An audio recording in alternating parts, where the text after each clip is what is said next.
Well, this has been an eventful decade. Of course, there's been a lot of ups and downs and no shortage of chaos and madness. But for animation, the 2010s were a decade of experimentation and innovation. Now that animation has a good feel of new technology, and after testing the gadgets and software in the 2000s, they're ready to go and try new things in order to truly advance animation as a storytelling medium. Since then, we've seen exciting and engaging stories, visuals that can inspire new art styles and create immersive worlds, unforgettable characters that help symbolize an entire generation, social commentary that made these works a lot smarter than they seem, and the push of entertainment to the next level that turned animation into a billion-dollar industry. The decade is filled with many noteworthy animated projects that defined its time. But when it came to feature films, while there are many that are fantastic, only a few stand out as some of the greatest achievements of the medium. Now for this top 10, we're counting down the best that the 2010s offered, the movies that have changed animation and the art of cinema for the better and become a true pop culture icon of the decade. I will say, however, that this list will only be limited to the movies that have gotten a wide release, so I unfortunately cannot include the indie films because, well, to be honest, there would be too many complaints that this list is filled with movies that almost no one has heard of. Also, don't worry if your favorites don't make it on the list. Of course there are much more than 10 amazing animated features in the decade, and everyone's top 10 will be different. This ain't a competition, this is a celebration to honor some of the most beloved movies in recent years. I'm ANIMAT, and these are the top 10 best animated films of the 2010 decade. Everything is awesome. Everything is cool when you're part of a team. Schools to the park, getting home before it's dark. Comfy shoes and candy bars, playing tunes on my guitar. Starting off in Japan, we begin by looking into the most beloved studio in the country, Studio Ghibli. The decade had some of its sad moments, including the passing of one of its founders, Isao Takahata, who gave us his gorgeous finale, The Tale of the Princess Kaguya, and acclaimed director Hayao Miyazaki announced that after his latest film, he would officially retire from animation. Until 3 years later when he changed his mind and decided to make another animated feature. Again. But even if his recent retirement did not last long, the one great thing that came out of it was his temporary swan song, The Wind Rises. While more realistic in tone compared to his legendary fantasy features, it still manages to be as artistically beautiful as his other works, as it presents a more romanticized biography of Japanese airplane designer Jiro Horikoshi. It focuses less on telling true events and more to poetically convey how beauty can be corrupted. It's the story of a man who just wanted to create beautiful airplanes, but their purpose is for some of history's deadliest wars. And as the film goes through the major events of his life, Horikoshi is accompanied by a cast of very genuine and human characters, while all portrayed in the studio's signature top-quality animation that they know how to deliver it best, including some memorable dream sequences that help deliver some of the film's most memorable moments as Jiro gets help from his idol, Italian plane engineer Giovanni Battista Caproni. It's a movie about beauty and love, while also presenting the dark side by showing how beauty can turn bad when fallen in the wrong hands. It's quite a surprise to see an animated film be this powerful. But then again, is it a surprise that Hayao Miyazaki found his way on this list? Airplanes are beautiful dreams. Engineers turn dreams into reality. Everything is awesome. Everything is cool when you're part of a team. In every decade, there's always that one animated film that helped define the pop culture of its time and would continue afterwards to be a global phenomenon. The 1990s had The Lion King and some of the other Disney Renaissance films, the 2000s had Shrek and the Pixar films, and in the 2010s, there was Frozen. While it may have taken Disney 70 years to create a film adaptation of Hans Christian Andersen's The Snow Queen that is worthy of the company's legacy, the final result with the 2013 movie made the journey and the wait more than worth it. featuring captivating computer animation that brings Disney's magic to life in an entirely new way, unforgettable songs that still resonate with millions of people to this day, enriched and complex characters that make the feature more enjoyable and more deep, and a story that's one of the biggest proofs that the Disney formula not only still works, but still has plenty of strength to enchant audiences again and again. In fact, Elsa's powers are so strong that they not only made the movie win multiple awards, but that magic crowned the film as the highest grossing animated feature during that time. The craze of Frozen was so big that the film brought out not one, but 2 theatrically released shorts and became one of the extremely rare Disney animated films to receive an official sequel 6 years later with Frozen 2. Which, despite the wide variety of reactions, it still has quite an epic punch that still keeps the spirit of Frozen alive and well.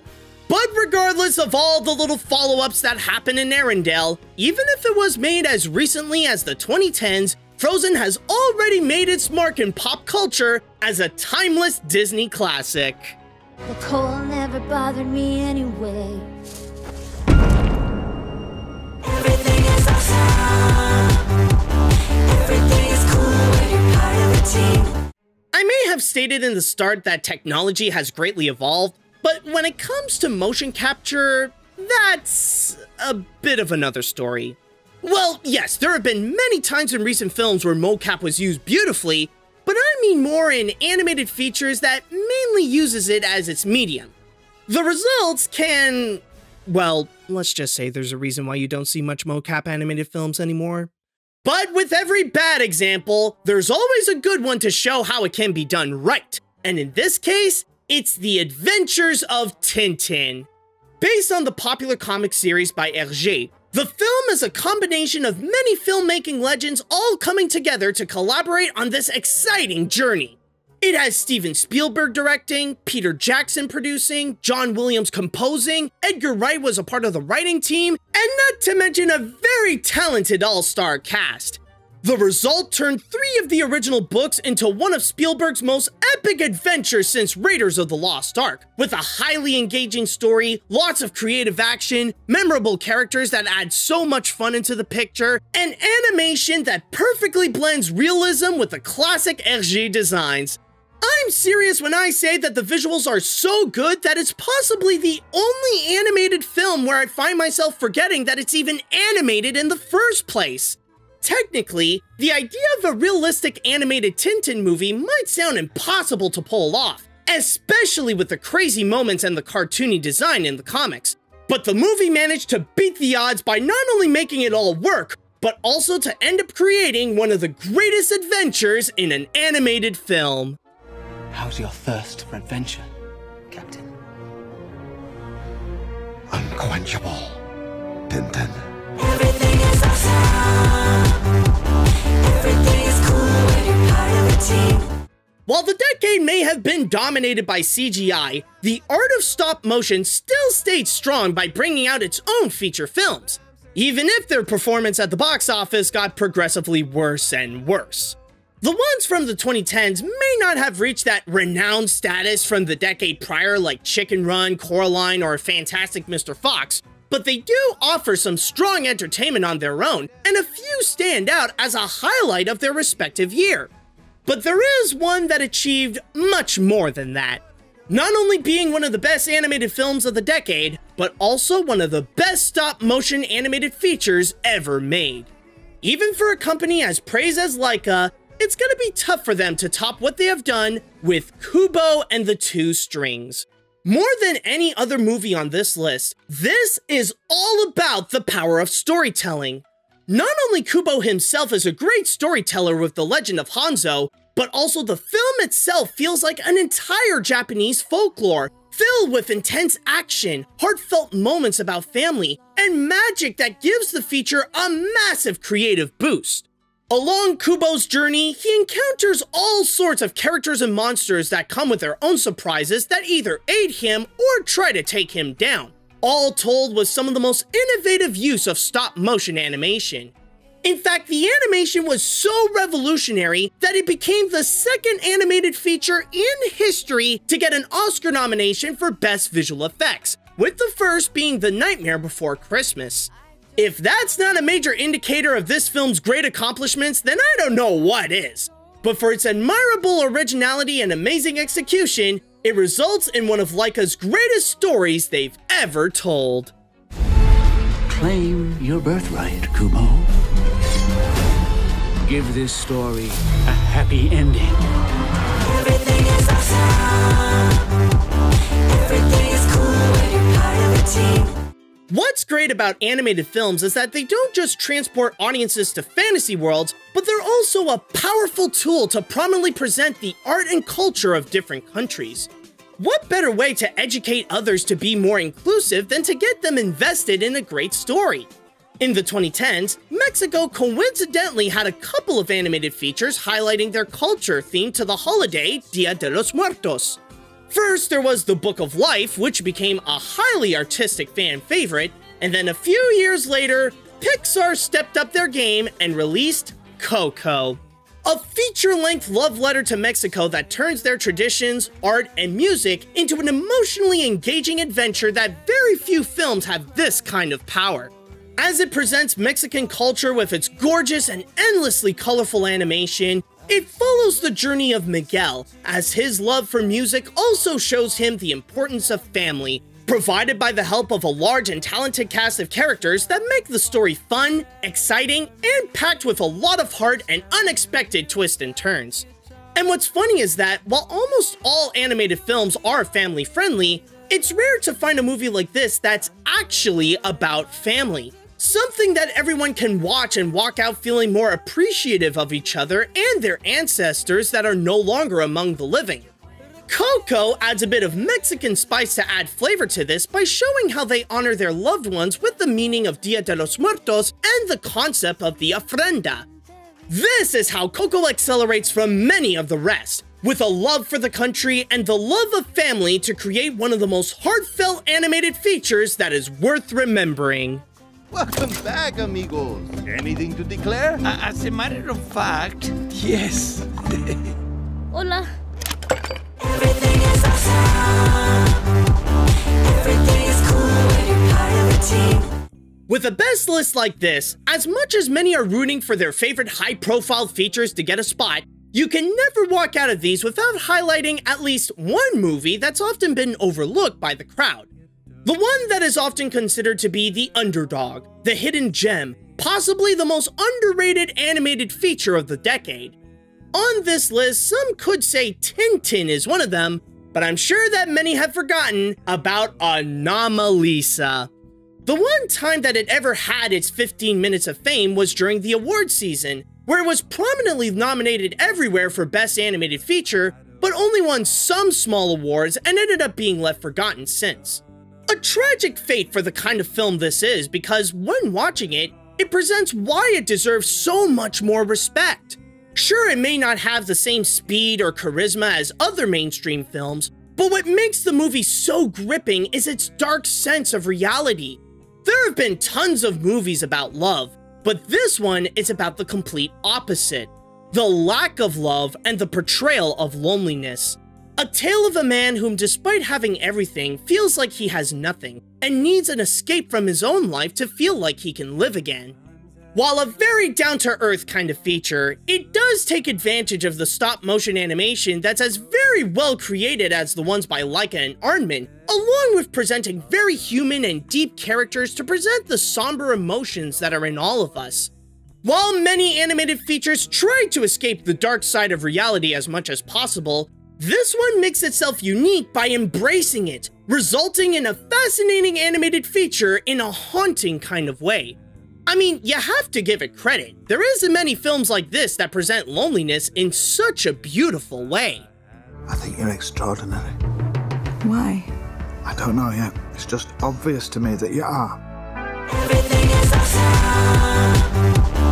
Everything is cool when you're part of a team. Out of all the animated film franchises that came out this decade, DreamWorks' How to Train Your Dragon is possibly the most beloved and the one that got fans hooked throughout the entire 2010s. From the very beginning when Hiccup meets Toothless, all the way to the very end of their grand adventures together.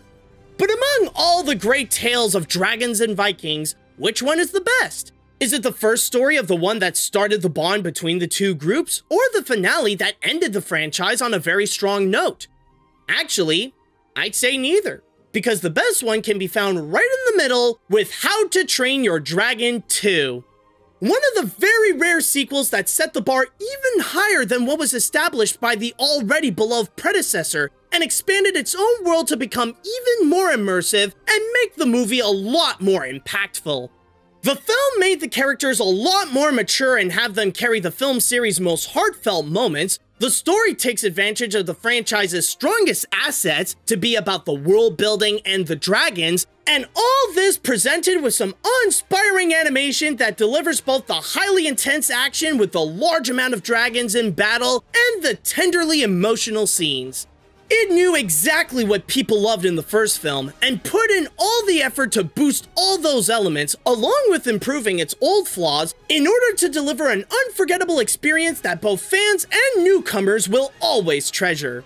The whole How to Train Your Dragon franchise is a great animation highlight of the 2010s, but it's number 2 that flew the highest of them all. Now you know where I get my dramatic flair. He likes you. Wow. Everything is awesome.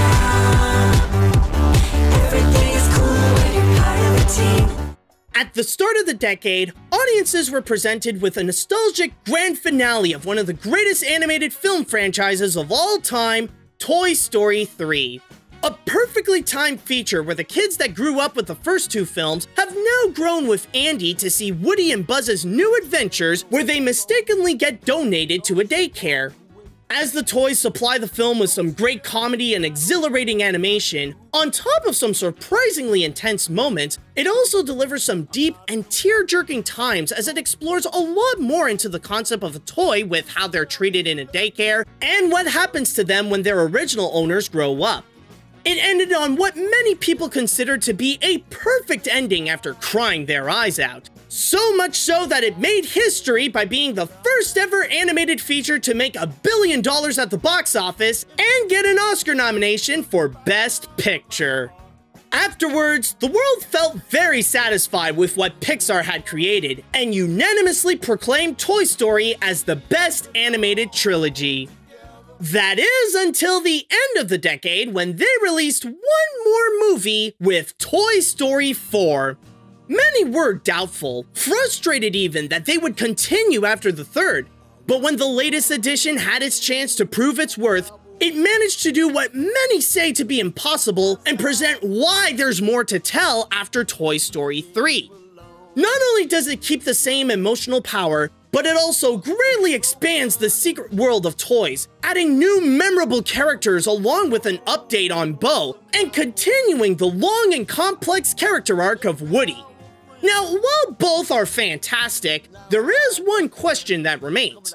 Which one is on the list here? Is it Toy Story 3 or Toy Story 4? Well, to be honest, why not both? They both have masterclass writing, they both pack a powerful emotional punch, they both feature top quality animation, and they both supply unforgettable characters old and new. Why pick a favorite when they both help continue the legacy of one of animation's most important and legendary franchises? To infinity and beyond. Everything is awesome. Everything is cool when you're part of a team. You know what I just noticed? There seems to be a theme that these movies are on this list partially by how emotionally powerful they are. How emotionally invested they can make the audience be about the characters and the journey they go through, supplying plenty of moments of laughter and tears. But with all these movies delivering the emotions, why not make an entire feature about emotions? And right in the middle of the 2010s, Inside Out did exactly that. Before it announced its true title, it was originally referred to as the Pixar movie that takes you inside the mind. That may sound abstract and complex at first, but that's because it actually is in the best way possible that is both easy to understand and very admirable in how it's one of the most original movies in recent years.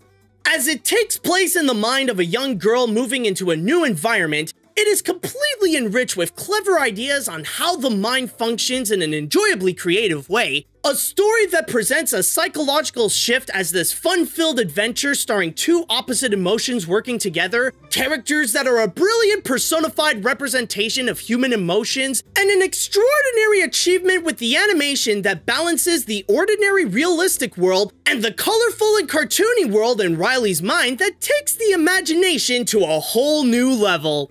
But most of all, on top of its legendary creativity, this movie is brave enough to encourage its audience to let out their true emotions. Most movies would just tell people that it's only best to be happy and that the only thing we should be is to all be happy.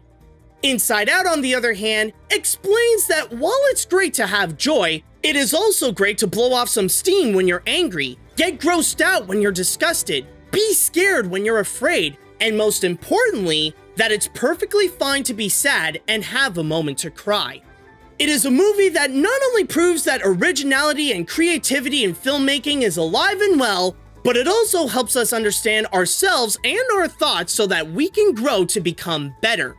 When a movie can get in your mind like that, then it accomplishes in being much more than a phenomenal film. Say what you want. I think it's all beautiful. Everything is awesome when we're living our dream. Throughout the 2010 decade, we have seen a lot of amazing animated features that have advanced the medium in terms of storytelling and technological accomplishments. These movies have soared to new heights, told us unforgettable stories, bring magic to life, and have us emotionally on board with them from beginning to end. And then there is this one, an animated film that is so beautifully crafted, so thought-provoking, and so meaningful that it resulted in not just the best of the decade, but also one of the best animated features that the studio ever created. And considering that this is from Disney, that is saying a lot. If I have to choose what is the best animated film of the decade, it has to be Zootopia. What may seem like your typical kids flick with anthropomorphic animals is actually a powerful commentary that not just kids, but also adults can appreciate on an intellectual level.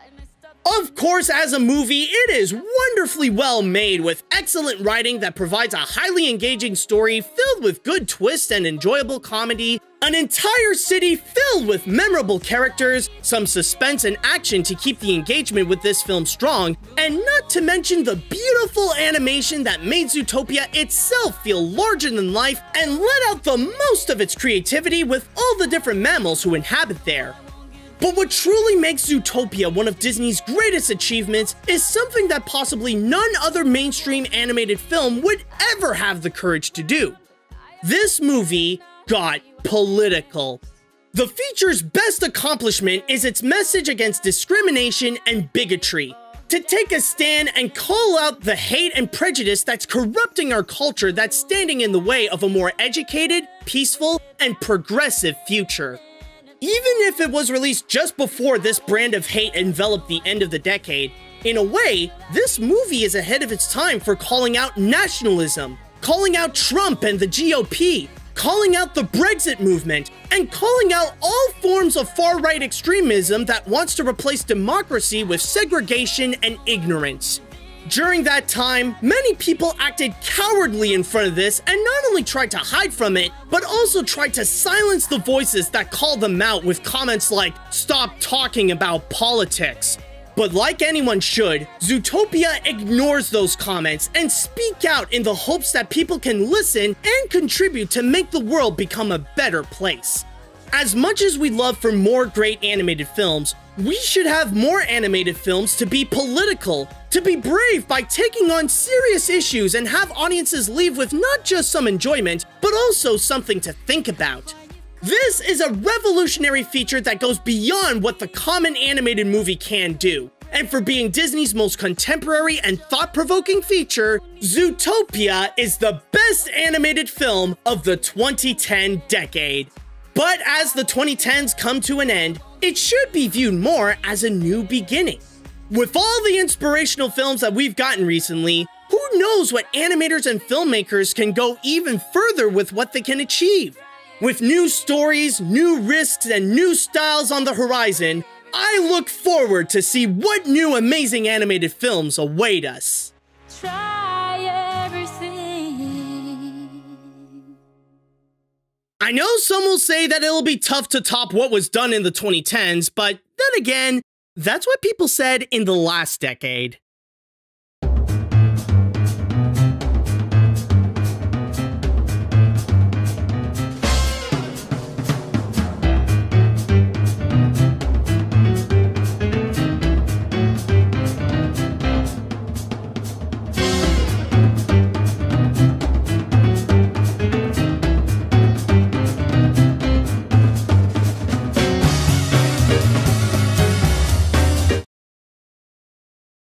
I implore you, try.